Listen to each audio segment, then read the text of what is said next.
দিলস ভাই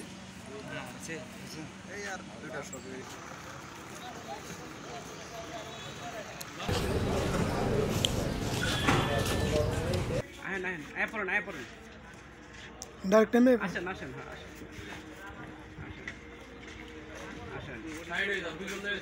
আসেন আসেন ভাই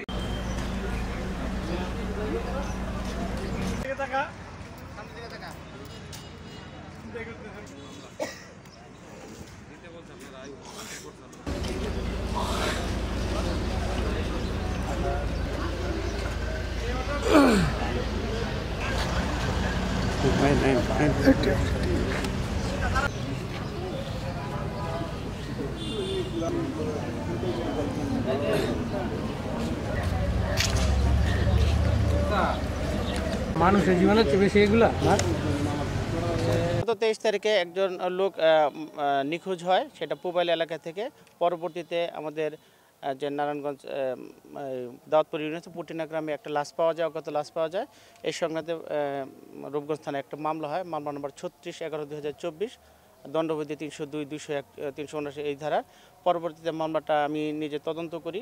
তদন্ত করার পরে এই সংক্রান্তে আমরা প্রথমে 4 জনকে গ্রেপ্তার করি এবং পরবর্তীতে আমরা নরসিংদী থেকে আরেকজনকে গ্রেপ্তার করি এবং সেই জায়গা থেকে এই চোরাইকৃত অটোর উদ্ধার হয় এবং এই সংক্রান্তে তাদেরকে জিজ্ঞাসাবাদ আমরা আজকে বিজ্ঞ আদালতে নিয়ে যাব এবং নিয়ে যাওয়ার পর পরবর্তী কার্যক্রম শেষ হবে।